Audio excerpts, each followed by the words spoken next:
News express at 6ಗೆ ಸ್ವಾಗತ. ನಾನು ನಿಶಾ. ರಾಜಧಾನಿ ಸಮೀಪದಲ್ಲೇ ಗಣಿ ಸ್ಫೋಟಕ, ಬಿರುಕು ಬಿಟ್ಟ ಮನೆಗಳು.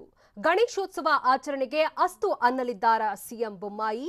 ಮೊಬೈಲ್ನಲ್ಲೇ ಕೇಕ್ ಕಟ್ ಮಾಡಿದ ಜನನಾಯಕನ ಮಗ. ಇದೆಲ್ಲವನ್ನ ನೋಡೋಣ ನ್ಯೂಸ್ ಎಕ್ಸ್‌ಪ್ರೆಸ್ನಲ್ಲಿ. ಗಣಿಗಾರಿಕೆ ಧೂಳಿನಿಂದ ರೈತ ಕುಟುಂಬಗಳ ಕಣ್ಣೀರು. ಗಣಿ ಸ್ಫೋಟಕದಿಂದಾಗಿ ಮನೆ ಗೋಡೆಗಳೇ ಬಿರುಕು ಬಿಟ್ಟಿದ್ದೇಕೆ?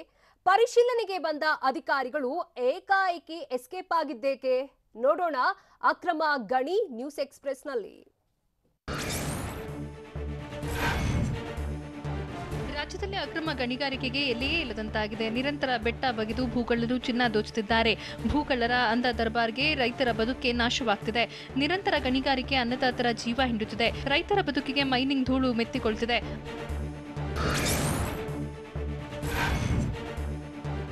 ಅಕ್ರಮ ಗಣಿಗಾರಿಕೆಯಿಂದಾಗಿ ಅನ್ನದಾತನ ಬಾಳು ನಲುಕಿ ಹೋಗಿದೆ. ಜಿಲೆಟಿನ್ ಸ್ಫೋಟ, ಗಣಿಗಾರಿಕೆಯಿಂದಾಗಿ ರೈತರ ಜೀವನವೇ ನಾಶವಾಗ್ತಿದೆ. ದೇವನಹಳ್ಳಿ ತಾಲೂಕಿನ ತೈಲಕೆರೆ ಬಳಿ ಬ್ಲಾಸ್ಟಿಂಗ್ ಆಗಿದ್ದು ಮೈನಿಂಗ್ ಎಗ್ಗು ಸಗ್ಗಿಲ್ಲದೆ ನಡೀತಾ ಇದೆ. ಕೆಂಪೇಗೌಡ ಏರ್ಪೋರ್ಟ್ ಕೂಗಳತೆ ದೂರದಲ್ಲೇ ಮೈನಿಂಗ್ ನಡೀತಾ ಇದೆ. ಜಿಲೆಟಿನ್ ಸ್ಫೋಟಕ ಬಳಸಿ 100 ಅಡಿ ಆಳಕ್ಕೆ ಗಣಿಗಾರಿಕೆ ನಡೆಸಲಾಗುತ್ತಿದೆ. ಬಳ್ಳಾರಿಯ ಗಣಿಯನ್ನೇ ಮೀರಿಸುವಂತೆ ಬೆಂಗಳೂರು ಸಮೀಪದಲ್ಲೇ ಈ ಕಲ್ಲು ಗಣಿಗಾರಿಕೆ ನಡೀತಾ ಇದೆ. ನಿರಂತರ ಸ್ಫೋಟ, ಮೈನಿಂಗ್ನಿಂದ ರೈತರು ಕಂಗಾಲಾಗಿದ್ದಾರೆ.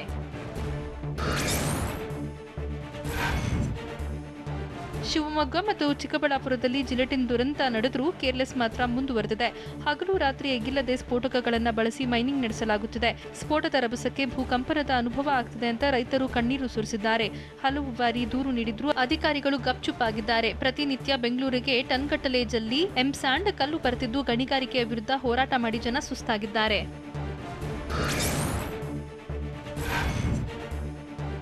ರಾಜ್ಯಪಾಲರು ಮತ್ತು ರಾಷ್ಟ್ರಪತಿ ಅಂಗಳಕ್ಕೂ ಗಣಿ ಕದನ ತಲುಪಿದೆ. ದಯಾಮರಣಕ್ಕೆ ಅನುಮತಿ ನೀಡುವಂತೆ ರೈತರು ಪತ್ರ ಬರೆದಿದ್ದಾರೆ. ನಿರಂತರ ಗಣಿಗಾರಿಕೆಯಿಂದ ಬೇಸತ್ತ ರೈತರು ಈ ನಿರ್ಧಾರಕ್ಕೆ ಬಂದಿದ್ದು ದಯಾಮರಣ ನೀಡುವಂತೆ ಪತ್ರದ ಮೂಲಕ ಒತ್ತಾಯಿಸಿದ್ದಾರೆ. ಮುದ್ದನಾಯಕನಹಳ್ಳಿಯ ಚಂದ್ರೇಗೌಡ ಸೇರಿದಂತೆ ಹಲವರು ದಯಾಮರಣಕ್ಕೆ ಮನವಿ ಮಾಡಿದ್ದು ನಿರಂತರ ಗಣಿಗಾರಿಕೆ ಹೊಡೆತಕ್ಕೆ ಸಿಲುಕಿ ರೈತರ ಬೆಳೆಗಳು ನೆಲಕಚ್ಚಿವೆ.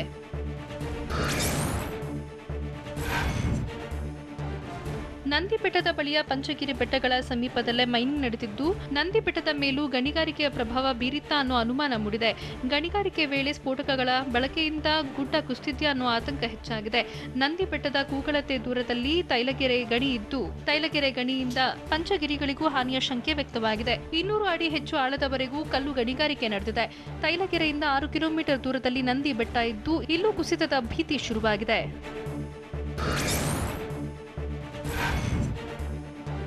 ತೈಲಗೆರೆ ಬಳಿ ಗಣಿಗಾರಿಕೆಯಿಂದ ರೈತರಿಗೆ ತೊಂದರೆ ಆಗ್ತಿದೆ ಅನ್ನೋದರ ಬಗ್ಗೆ ಪ್ರತಿಕ್ರಿಯಿಸಿರೋ ತೈಲಗೆರೆ ಗಣಿ ಮಾಲೀಕರ ಸಂಘದ ಅಧ್ಯಕ್ಷ ಕುಮಾರ್ ಜೈನ್, ಸರ್ಕಾರದಿಂದ ಅನುಮತಿ ಪಡೆದು ಗಣಿಗಾರಿಕೆ ಮಾಡ್ತಿದ್ದೇವೆ.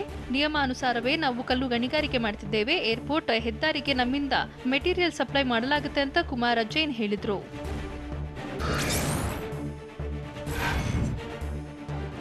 ಗಣಿಗಾರಿಕೆ ವೇಳೆ ಹಲವರಿಗೆ ನಮ್ಮಿಂದ ತೊಂದರೆ ಆಗಿರಬಹುದು, ಆದರೆ ಅದಕ್ಕೆ ಪರಿಹಾರ ನೀಡಿ ತೊಂದರೆ ಆಗದಂತೆ ಕ್ರಮ ಕೈಗೊಳ್ತೀವಿ ಅಂತ ತೈಲಕೆರೆ ಗಣಿ ಮಾಲೀಕರ ಸಂಘದ ಅಧ್ಯಕ್ಷ ಕುಮಾರ್ ಜೈನ್ ಹೇಳಿದ್ರು. ಪ್ರತಿ ವರ್ಷ ಸರ್ಕಾರಕ್ಕೆ ಕೋಟ್ಯಾಂತರ ರೂಪಾಯಿ ರಾಯಲ್ಟಿ ಕಟ್ತೀವಿ. ನಾವು ಅಕ್ರಮ ಮಾಡ್ತಿದ್ರೆ ಸರ್ಕಾರ ಕ್ರಮ ಕೈಗೊಳ್ಳಲಿ ಅಂತ ಕುಮಾರ್ ಜೈನ್ ಹೇಳಿದ್ರು.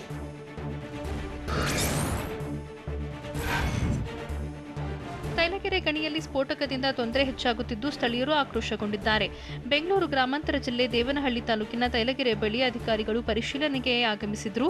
ಈ ವೇಳೆ ಗಣಿ ಸಿಬ್ಬಂದಿ ಮತ್ತು ರೈತರ ನಡುವೆ ಘರ್ಷಣೆ ಉಂಟಾಗಿದೆ. ಗಣಿ ಮತ್ತು ಭೂ ವಿಜ್ಞಾನ ಅಧಿಕಾರಿಗಳು ಭೇಟಿ ನೀಡಿ ಗಣಿಗಾರಿಕೆಯ ಕ್ವಾರಿ ಮತ್ತು ಕ್ರಷರ್ಗಳ ಬಗ್ಗೆ ಪರಿಶೀಲನೆ ನಡೆಸಿದ್ರು.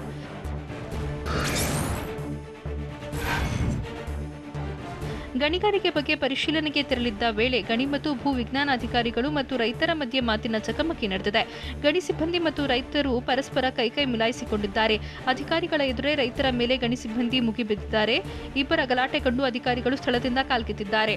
ಗಣಿ ಮತ್ತು ಭೂ ವಿಜ್ಞಾನ ಇಲಾಖೆ ಜಂಟಿ ಆಯುಕ್ತೆ ಲಕ್ಷ್ಮಮ್ಮ ಸೇರಿದಂತೆ ಸ್ಥಳಕ್ಕೆ ಆಗಮಿಸಿದ ಅಧಿಕಾರಿಗಳು ಎಸ್ಕೇಪ್ ಆದರು.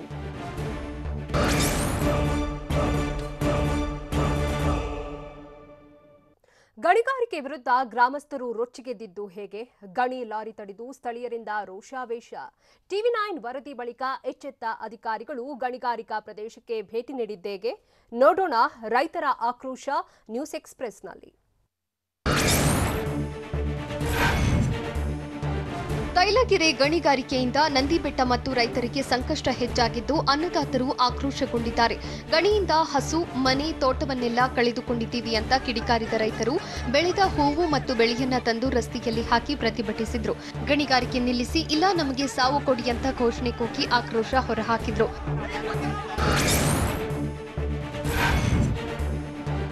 ದೇವನಹಳ್ಳಿ ಸುತ್ತಮುತ್ತ ಹೆಚ್ಚಿದ ಗಣಿಗಾರಿಕೆಯಿಂದಾಗಿ ಆಕ್ರೋಶಗೊಂಡಿರುವ ರೈತರು ಅಧಿಕಾರಿಗಳು ಸ್ಥಳಕ್ಕೆ ಬಂದು ಸಮಸ್ಯೆ ಆಲಿಸುವಂತೆ ಪಟ್ಟು ಹಿಡಿದ್ರು. ನಮ್ಮ ಸಮಸ್ಯೆ ಆದಷ್ಟು ಬೇಗ ಬಗೆಹರಿಯಬೇಕು, ಇಲ್ಲದಿದ್ರೆ ನಾವು ಗಣಿಗೆ ಬಿದ್ದು ಸಾಯುವುದಾಗಿ ರೈತರು ಆಕ್ರೋಶ ವ್ಯಕ್ತಪಡಿಸಿದ್ದಾರೆ. ಬೆಂಗಳೂರು ಗ್ರಾಮಾಂತರ ಜಿಲ್ಲೆ ದೇವನಹಳ್ಳಿ ತಾಲೂಕಿನ ತೈಲಗೆರೆ ಗ್ರಾಮದಲ್ಲಿ ಗಣಿಗೆ ಮುತ್ತಿಗೆ ಹಾಕಿ ರೈತರು ಆಕ್ರೋಶ ವ್ಯಕ್ತಪಡಿಸಿದರು.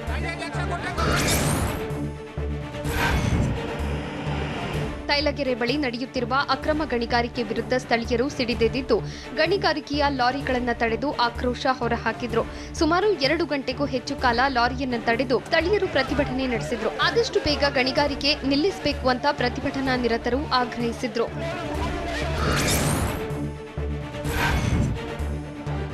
ತೈಲಗೆರೆಯಲ್ಲಿ ನಡೆಯುತ್ತಿರುವ ಅಕ್ರಮ ಗಣಿಗಾರಿಕೆಯಿಂದಾಗಿ ಸುತ್ತಮುತ್ತಲಿನ ಜನರಿಗೆ ಆತಂಕ ಶುರುವಾಗಿದೆ. ಯಾಕಂದ್ರೆ ಗಣಿಗಾರಿಕೆಯಿಂದಾಗಿ ಕೊಳವೆ ಬಾವಿಗಳು ಬತ್ತಿ ಹೋಗಿವೆ. ಇದರಿಂದಾಗಿ ಜನರಿಗೆ ಕುಡಿಯಲು ಮತ್ತು ವ್ಯವಸಾಯಕ್ಕೂ ನೀರಿಲ್ಲದೆ ಕಂಗಾಲಾಗಿದ್ದಾರೆ. ಗಣಿಗಾರಿಕೆ ಬಗ್ಗೆ ಪ್ರಶ್ನೆ ಮಾಡಿದವರ ಮೇಲೆಯೇ ಎಫ್ಐಆರ್ ದಾಖಲಿಸುತ್ತಾರೆ. ವಿಶ್ವನಾಥಪುರ ಸ್ಟೇಷನ್ನಲ್ಲಿ ಗಣಿ ಮಾಲೀಕರು ನಮ್ಮ ಮೇಲೆ ಕೇಸ್ ಹಾಕ್ತಾರೆ. ವಿಶ್ವನಾಥಪುರ ಠಾಣೆ ಪೊಲೀಸರಿಂದಲೂ ದೌರ್ಜನ್ಯ ಅಂತ ಸ್ಥಳೀಯರು ಆರೋಪಿಸಿದ್ದಾರೆ.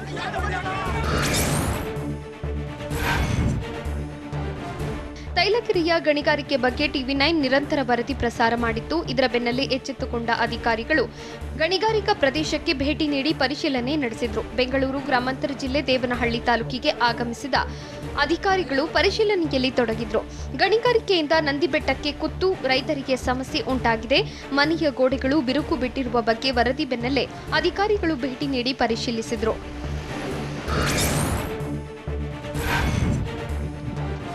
ತೈಲಗೆರೆಯ ಬಳಿ ಕಲ್ಲು ಗಣಿಗಾರಿಕೆ ಪ್ರದೇಶದಲ್ಲಿ ಸ್ಫೋಟದ ತೀವ್ರತೆಯಿಂದ ಮನೆಗಳಿಗೂ ಕುತ್ತು ಬಂದಿದೆ. ಗಣಿ ಸ್ಫೋಟಗಳಿಂದ 2 ಗ್ರಾಮಗಳ ಮನೆಗಳ ಗೋಡೆಗಳು ಬಿರುಕು ಮೂಡಿವೆ. ಮುದ್ದನಾಯಕನಹಳ್ಳಿ, ಸೊಣ್ಣೇನಹಳ್ಳಿಯಲ್ಲಿರುವ ಮನೆಗಳು ಬಿರುಕು ಬಿಟ್ಟಿದ್ದು ಮನೆಗಳು ಬಿದ್ದು ಹೋಗುವ ಭಯದಲ್ಲಿ ಗ್ರಾಮಸ್ಥರಿದ್ದಾರೆ.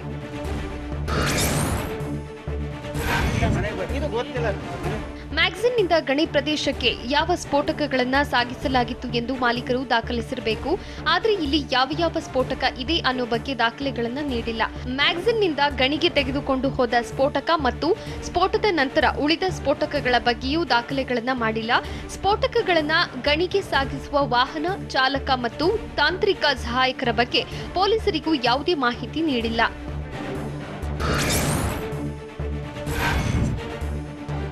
ಕ್ವಾರಿ ಮತ್ತು ಕ್ರಷರ್ಗಳಲ್ಲಿ ಕೆಲಸ ಮಾಡುವ ಕಾರ್ಮಿಕರ ಬಗ್ಗೆ ಪೊಲೀಸ್ ಮತ್ತು ಕಾರ್ಮಿಕರ ಇಲಾಖೆಗೆ ಮಾಹಿತಿ ನೀಡಿಲ್ಲ.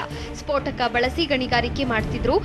ಕಾರ್ಮಿಕರ ಹಿತದೃಷ್ಟಿಯಿಂದ ಯಾವುದೇ ಮುಂಜಾಗ್ರತಾ ಕ್ರಮ ತೆಗೆದುಕೊಂಡಿಲ್ಲ. ಜೊತೆಗೆ ಕ್ವಾರಿ ಮತ್ತು ಕ್ರಷರ್ಗಳಲ್ಲಿ ಯಾವುದೇ ಸಿಸಿ ಕ್ಯಾಮೆರಾ ಮತ್ತು ಸೆಕ್ಯೂರಿಟಿ ಸಿಬ್ಬಂದಿ ನಿಯೋಜನೆ ಮಾಡಿಲ್ಲ. ಇನ್ನು ಗಣಿ ಪ್ರದೇಶದಲ್ಲಿ ಭಾರಿ ವಾಹನಗಳ ಸಂಚಾರಕ್ಕೆ ಸುರಕ್ಷಿತವಾದ ರಸ್ತೆ, ಸೂಚನಾ ಫಲಕ ಅಳವಡಿಸಿರುವುದು ಮತ್ತು ಬೆಳಕಿನ ವ್ಯವಸ್ಥೆಯೂ ಇಲ್ಲ.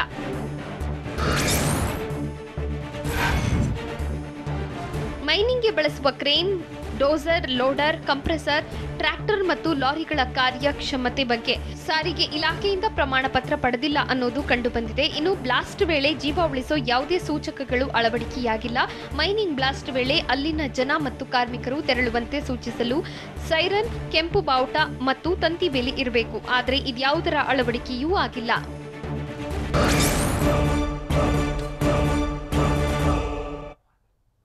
ಆಡಿ ಕಾರ್ ಆಕ್ಸಿಡೆಂಟ್ಗೆ ಇವತ್ತು ಸಿಕ್ಕ ಟ್ವಿಸ್ಟ್ ಆದ್ರೂ ಏನು? ಅಪಘಾತಗೊಂಡ ಕಾರಿನಲ್ಲಿ ಸಿಕ್ಕ ಮೊಬೈಲ್ಗಳು ಎಷ್ಟು? ಯುವತಿಯರು ಪಿಜಿಯಿಂದ ಹೋಗಬೇಕಾದ್ರೆ ಬ್ಯಾಗ್ನಲ್ಲಿ ತೆಗೆದುಕೊಂಡು ಹೋಗಿದ್ದು ಏನನ್ನ ನೋಡೋಣ ಆಕ್ಸಿಡೆಂಟ್ ಮಿಸ್ಟ್ರಿ ನ್ಯೂಸ್ ಎಕ್ಸ್‌ಪ್ರೆಸ್‌ನಲ್ಲಿ. ಬೆಂಗಳೂರಿನಲ್ಲಿ ಆಡಿ ಕಾರು ಅಪಘಾತ ಕೇಸ್ಗೆ ಕ್ಷಣಕ್ಕೂ ಟ್ವಿಸ್ಟ್ ಸಿಗ್ತಾ ಇದೆ. ಅಪಘಾತಕ್ಕೂ ಮುನ್ನ ನಡೆದ ಘಟನೆಗಳು ಏನೇನು ಅನ್ನೋದೇ ಕುತೂಹಲ ಮೂಡಿಸುತ್ತೆ. ಕೋರಮಂಗಲದ ಗಲ್ಲಿಗಳಲ್ಲಿ ಯುವತಿಯರು ಸಂಚರಿಸಿದ್ದೇಕೆ ಅನ್ನೋದು ಕೂಡ ಸಾಕಷ್ಟು ಅನುಮಾನ ಮೂಡಿಸಿದೆ. ಸಿಸಿ ಕ್ಯಾಮೆರಾಗಳಲ್ಲಿ ಸರಿಯಾಗಿರುವ ಈ ದೊಡ್ಡ ಸಾಕ್ಷ್ಯವೇ ಅಪಘಾತದ ಬಗ್ಗೆ ದೊಡ್ಡ ಸುಳಿವು ನೀಡಿದೆ.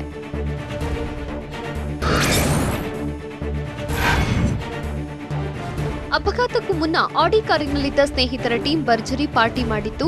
ಸ್ನೇಹಿತರೆಲ್ಲ ಸೇರಿ ಪಾರ್ಟಿ ಮಾಡಿರೋದಕ್ಕೆ ಟಿವಿ9 ಬಳಿ ಬಲವಾದ ಸಾಕ್ಷ್ಯವೂ ಸಿಕ್ಕಿದೆ.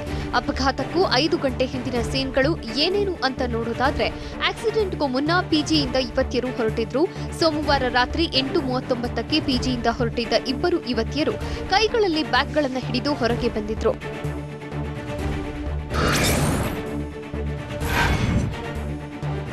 ಪಿಜಿಯಿಂದ ಹೊರ ಹೋಗಿದ್ದ ಇಬ್ಬರು ಯುವತಿಯರ ಪೈಕಿ ಒಬ್ಬ ಯುವತಿಯ ಕೈಯಲ್ಲಿ ಖಾಲಿ ಬ್ಯಾಗ್ ಇತ್ತು. ಆದರೆ ಇನ್ನೊಬ್ಬಳ ಕೈಯಲ್ಲಿ ತುಂಬಿದ ಬ್ಯಾಗ್ ಇತ್ತಂತೆ. ರಸ್ತೆಯಿಂದ ಎಡಕ್ಕೆ ತಿರುಗಿಕೊಂಡು ಇಬ್ಬರು ಯುವತಿಯರು ಮುಖ್ಯ ರಸ್ತೆಗೆ ಎಂಟ್ರಿ ಕೊಟ್ಟಿದ್ರು. ತರಾತುರಿಯಲ್ಲಿ ಇಬ್ಬರು ಯುವತಿಯರು ಪಿಜಿಯಿಂದ ಹೊರಗೆ ಬ್ಯಾಗ್ ಹಿಡಿದು ಓಡಾಡಿದ್ದಾರೆ.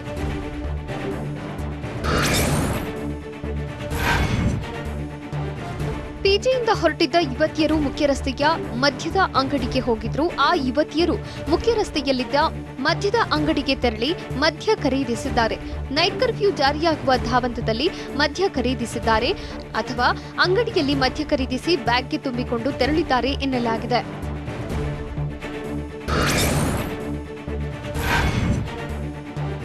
ಕೋರಮಂಗಲದಲ್ಲಿ ನಡೆದ ಕಾರು ಅಪಘಾತದ ಬಳಿಕ ಪೊಲೀಸರು ಎಚ್ಚೆತ್ತುಕೊಂಡಿದ್ದಾರೆ. ಕೋರಮಂಗಲದಲ್ಲಿನ ಎಲ್ಲಾ ಬಾರ್ ಅಂಡ್ ರೆಸ್ಟೋರೆಂಟ್, ಪಬ್ ಪರಿಶೀಲನೆಯನ್ನ ಪೊಲೀಸರು ಮಾಡಿದ್ದಾರೆ.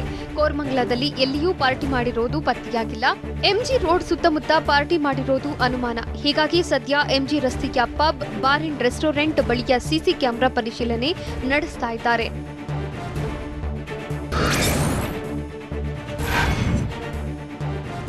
ಕೋರಮಂಗಲದಲ್ಲಿ ನಡೆದ ಕಾರು ಅಪಘಾತ ಹಲವು ಅನುಮಾನಗಳನ್ನು ಹುಟ್ಟುಹಾಕಿದೆ.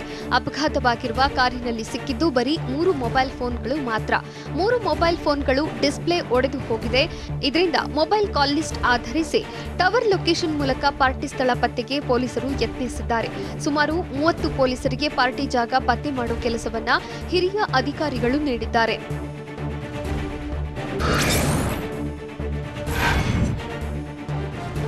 ಆಡಿ ಕಾರಿನಲ್ಲಿ ಯುವಕ ಮತ್ತು ಯುವತಿಯರು ಪಾನಮತ್ತರಾಗಿದ್ರು ಅನ್ನೋದು ಪೊಲೀಸರಿಗೆ ಅನುಮಾನ.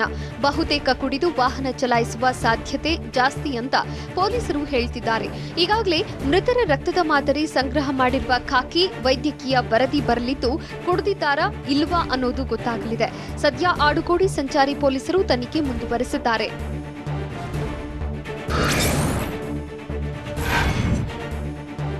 ಬೆಂಗಳೂರಿನ ಕೋರಮಂಗಲದಲ್ಲಿ ಭೀಕರ ಅಪಘಾತ ಪ್ರಕರಣದ ಬೆನ್ನಲ್ಲೇ ಆರ್ಟಿಒ ಅಧಿಕಾರಿಗಳು ಎಚ್ಚೆತ್ತುಕೊಂಡಿದ್ದು, ಅಪಘಾತ ನಡೆದ ಕಾರಿನ ಪರಿಶೀಲನೆ ನಡೆಸಿದ್ದಾರೆ.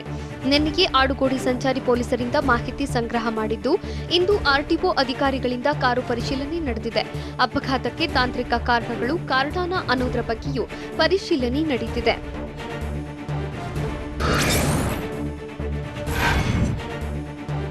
ಕೋರಮಂಗಲ ಕಾರು ಅಪಘಾತ ಕೇಸ್ಗೆ ಟ್ವಿಸ್ಟ್ ಸಿಕ್ಕಿದ್ದು, ಒಟ್ಟು 5 ಜನರು ಝೋಲೋ ಪಿಜಿಯಲ್ಲಿ ವಾಸ್ತವ್ಯ ಹೂಡಿದ್ರು. ಉತ್ಸವ್, ಕರುಣಾಸಾಗರ್ ಬಿಟ್ರೆ ಉಳಿದವರೆಲ್ಲ ಒಂದೇ ಪಿಜಿಯಲ್ಲಿ ಇದ್ರಂತೆ.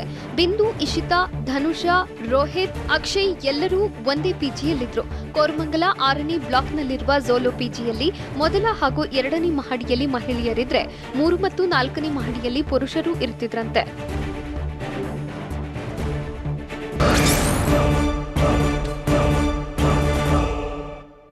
ಚಾಮುಂಡಿ ಬೆಟ್ಟಕ್ಕೂ ಡ್ರೆಸ್ ಕೋಡ್ ಇರಲಿದೆಯಾ? ಮೈಸೂರು ದರೋಡೆ ಕೇಸ್ಗೆ ಟ್ವಿಸ್ಟ್ ಸಿಕ್ಕಿದ್ದು ಹೇಗೆ? ಒಂದೇ ನಿವಾಸಕ್ಕೆ 5 ಸಚಿವರು ಪಟ್ಟು ಹಿಡಿದಿರೋದ್ಯಾಕೆ? ನೋಡೋಣ ಸಮಗ್ರ ನ್ಯೂಸ್ ಎಕ್ಸ್‌ಪ್ರೆಸ್‌ನಲ್ಲಿ. ಮೈಸೂರಲ್ಲಿ ನಡೆದ ಯುವತಿ ಗ್ಯಾಂಗ್ರೇಪ್ ಕೇಸ್ನ ಬಳಿಕ ಹಲವು ಕಟ್ಟುನಿಟ್ಟಿನ ಕ್ರಮಗಳನ್ನು ಕೈಗೊಳ್ಳಲಾಗುತ್ತಿದೆ. ಇನ್ನು ಚಾಮುಂಡಿ ಬೆಟ್ಟಕ್ಕೆ ಹೋಗುವ ಮಹಿಳೆಯರಿಗೂ ಡ್ರೆಸ್ ಕೋಡ್ ಜಾರಿಗೊಳಿಸುವುದಕ್ಕೆ ಒತ್ತಾಯಿಸಲಾಗಿದೆ. ಅಖಿಲ ಭಾರತ ಹಾಗೂ ಮಹಾಸಭಾ ಈ ಬಗ್ಗೆ ಒತ್ತಾಯ ಮಾಡಿದ್ದು, ನೈಟ್ ಪ್ಯಾಂಟ್ಸ್, ಜೀನ್ಸ್ ಹಾಕಿ ನಮ್ಮ ಸಂಸ್ಕೃತಿ ಮರೆಯುತ್ತಿದ್ದಾರೆ. ಹೀಗಾಗಿ ದೇವಸ್ಥಾನಗಳಿಗೆ ಹೋಗೋಕೆ ಡ್ರೆಸ್ ಕೋಡ್ ಮಾಡಿ, ಇಲ್ಲದಿದ್ದರೆ ರಾಜ್ಯಾದ್ಯಂತ ಹೋರಾಟ ಮಾಡುವುದಾಗಿ ಹಿಂದೂ ಮಹಾಸಭಾದ ನಾಗಮಣಿ ಎಚ್ಚರಿಕೆ ನೀಡಿದರು.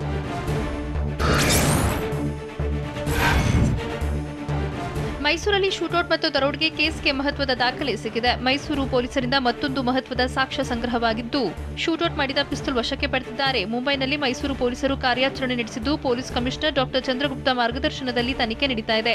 ಡಿಸಿಪಿ ಗೀತಾ ಪ್ರಸನ್ನ ನೇತೃತ್ವದ ತನಿಖಾ ತಂಡ ಮುಂಬೈ ಮನೆಯ ಮೋರಿಯಲ್ಲಿ ಶೂಟೌಟ್ ಮಾಡಿದ್ದ ಪಿಸ್ತೂಲ್ ಅನ್ನು ಆರೋಪಿ ಬಚ್ಚಿಟ್ಟಿದ್ದ.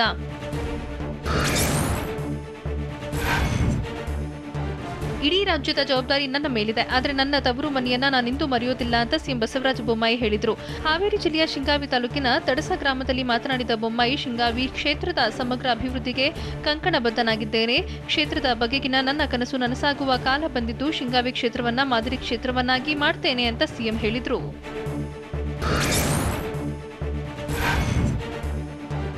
ಮುಂದಿನ ಶೈಕ್ಷಣಿಕ ವರ್ಷದಲ್ಲಿ ಸರ್ಕಾರಿ ಪದವಿ ಕಾಲೇಜು ಆರಂಭಿಸ್ತೀವಿ ಅಂತ ಸಿಎಂ ಬಸವರಾಜ ಬೊಮ್ಮಾಯಿ ಹೇಳಿದರು. ಗ್ರಾಮ ಪಂಚಾಯತಿಗೆ ವಿಶೇಷ ಅನುದಾನ ಕೊಟ್ಟು ಅಭಿವೃದ್ಧಿ ಮಾಡ್ತೇನೆ. ಜಾತಿ ಭೇದವಿಲ್ಲದೆ ಎಲ್ಲರ ಸಮಗ್ರ ಅಭಿವೃದ್ಧಿಗೆ ಶ್ರಮಿಸುತ್ತೇನೆ. ನನ್ನ ಕ್ಯಾಬಿನೆಟ್ನಲ್ಲಿ ಪ್ರತಿಭಾವಂತರಿದ್ದು ಅವರೆಲ್ಲರ ಕಾರ್ಯಕ್ಷಮತೆ ಬಳಸಿಕೊಂಡು ಅಭಿವೃದ್ಧಿ ಕಾರ್ಯ ಮಾಡ್ತೇನೆ ಎಂದ ಬೊಮ್ಮಾಯಿ, ಹೊರಗಡೆ ನಾನು ಮುಖ್ಯಮಂತ್ರಿ ಆಗಿರಬಹುದು, ಒಳಗಡೆ ಬಂದಾಗ ನಾನು ನಿಮ್ಮ ಬಸವರಾಜ ಬೊಮ್ಮಾಯಿ ಅಂತ ಗ್ರಾಮಸ್ಥರ ಬಳಿ ಹೇಳಿದರು.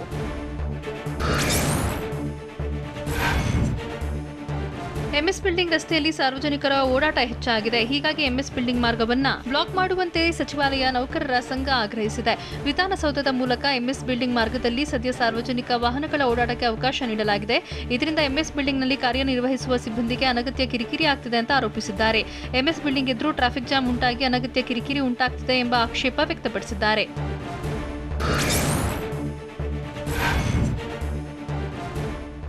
ಒಂದೇ ಸರ್ಕಾರಿ ನಿವಾಸಕ್ಕಾಗಿ 5 ಸಚಿವರು ಪಟ್ಟು ಹಿಡಿದಿದ್ದಾರೆ. ಸಿಪಿ ಯೋಗೇಶ್ವರ್ ಇರುವ ಸರ್ಕಾರಿ ನಿವಾಸಕ್ಕಾಗಿ ಉನ್ನತ ಶಿಕ್ಷಣ ಸಚಿವ ಡಾಕ್ಟರ್ ಸಿಎನ್ ಅಶ್ವಥ್ ನಾರಾಯಣ್, ಗೃಹ ಸಚಿವ ಆರ್ ಗಂಗಾನೇಂದ್ರ ಹಾಗೂ ಶಿಕ್ಷಣ ಸಚಿವ ಬಿಸಿ ನಾಗೇಶ್, ಗಣಿ ಸಚಿವ ಹಾಲಪ್ಪ ಆಚಾರ್ ಸೇರಿದಂತೆ 5 ಸಚಿವರು ಪಟ್ಟು ಹಿಡಿದಿದ್ದಾರೆ. ಇವರ ಮಧ್ಯೆ ಸಭಾಪತಿ ಹೊರಟಿಯಿಂದ ಅದೇ ಮನೆಗೆ ಬೇಡಿಕೆ ಇಟ್ಟಿದ್ದಾರಂತೆ. ಆದರೆ ಸಿಪಿ ಯೋಗೇಶ್ವರ್ ಇನ್ನು ಮನೆಯನ್ನ ಖಾಲಿ ಮಾಡಿಲ್ಲ. 7 ಮಿನಿಸ್ಟರ್ಸ್ ಕ್ವಾರ್ಟರ್ಸ್ಗೆ ಹೋಗೋಕೆ ಹಿಂದೇಟು ಹಾಕ್ತಿದ್ದಾರೆ.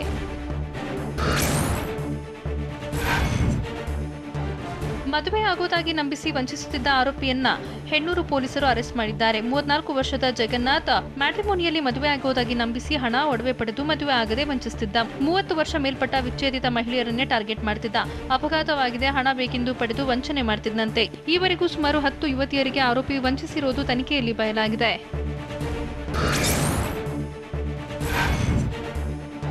ಹುಟ್ಟು ಹಬ್ಬಗಳಂದು ಒಬ್ಬೊಬ್ಬರು ಒಂದೊಂದು ರೀತಿ ಕೇಕ್ ಕಟ್ ಮಾಡ್ತಾರೆ. ಬಿಜೆಪಿ ಶಾಸಕ ಬಸವರಾಜ ದಡೇಸಗೂರು ಪುತ್ರ Suresh Dadesugur apple mobile phone ಮೂಲಕ ಕೇಕ್ ಕಟ್ ಮಾಡಿದ್ದಾರೆ. ಹುಟ್ಟು ಹಬ್ಬದ ಪ್ರಯುಕ್ತ ಮೊಬೈಲ್ನಿಂದ ಶಾಸಕರ ಪುತ್ರ ಕೇಕ್ ಕಟ್ ಮಾಡಿದ್ದು ಸಾಮಾಜಿಕ ಜಾಲತಾಣದಲ್ಲಿ ಈ ವಿಡಿಯೋ ವೈರಲ್ ಆಗಿದೆ.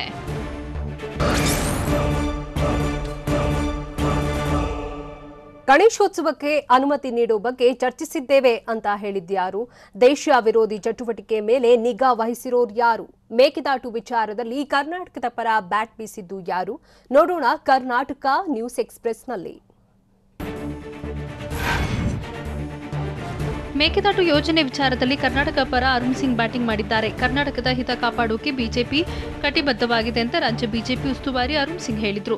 ಮೈಸೂರಿನಲ್ಲಿ ಮಾತನಾಡಿದ ಅರುಣ್ ಸಿಂಗ್, ಕಾವೇರಿ ನೀರು ನಿರ್ವಹಣಾ ಮಂಡಳಿ ನೀಡಿರುವ ಆದೇಶವನ್ನ ಪರಿಶೀಲಿಸಲಾಗುವುದು. ಈ ವಿಚಾರದಲ್ಲಿ ಕರ್ನಾಟಕದ ಹಿತಾಸಕ್ತಿಯನ್ನ ಕಾಪಾಡ್ತೇವೆ. ಮೇಕೆದಾಟು ಯೋಜನೆ ವಿಚಾರದಲ್ಲೂ ರಾಜ್ಯ ಸರ್ಕಾರ ಮತ್ತು ಬಿಜೆಪಿ ಕರ್ನಾಟಕದ ರೈತರ ಹಿತ ಕಾಪಾಡಲಿದೆ ಅಂತ ಹೇಳಿದ್ರು.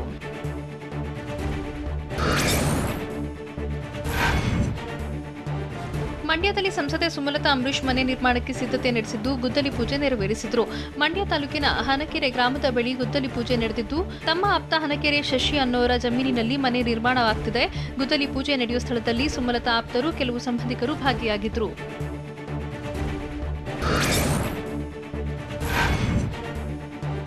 ಕೇಂದ್ರ ಸಚಿವ ಅಮಿತ್ ಶಾ ದಾವಣಗೆರೆಗೆ ನಾಳೆ ಭೇಟಿ ನೀಡಲಿದ್ದಾರೆ. ಜಿಲ್ಲೆಯಲ್ಲಿ 5 ಕಡೆ ಉದ್ಘಾಟನಾ ಕಾರ್ಯಕ್ರಮದಲ್ಲಿ ಭಾಗಿಯಾಗಲಿದ್ದಾರೆ. ನಾಳೆ ಮಧ್ಯಾಹ್ನ 2:50ಕ್ಕೆ ಜಿಎಂಐಟಿ ಹೆಲಿಪ್ಯಾಡ್ಗೆ ಆಗಮಿಸಿ 3:05ಕ್ಕೆ ಗಾಂಧಿಭವನ ಉದ್ಘಾಟನೆ ಮಾಡಲಿದ್ದಾರೆ. ಬಳಿಕ ಸ್ಕೌಟ್ಸ್ ಅಂಡ್ ಗೈಡ್ಸ್ ಆವರಣದಲ್ಲಿರುವ ಕೊಂಡಜ್ಜಿ ಬಸಪ್ಪ ಸ್ಮಾರಕಕ್ಕೆ ಗೌರವಾರ್ಪಣೆ ಸಲ್ಲಿಸಿ ಪೊಲೀಸ್ ಪಬ್ಲಿಕ್ ಸ್ಕೂಲ್ ಮತ್ತು ಜಿಎಂಐಟಿ ಕೇಂದ್ರ ಗ್ರಂಥಾಲಯ ಉದ್ಘಾಟನೆ ಮಾಡಲಿದ್ದಾರೆ.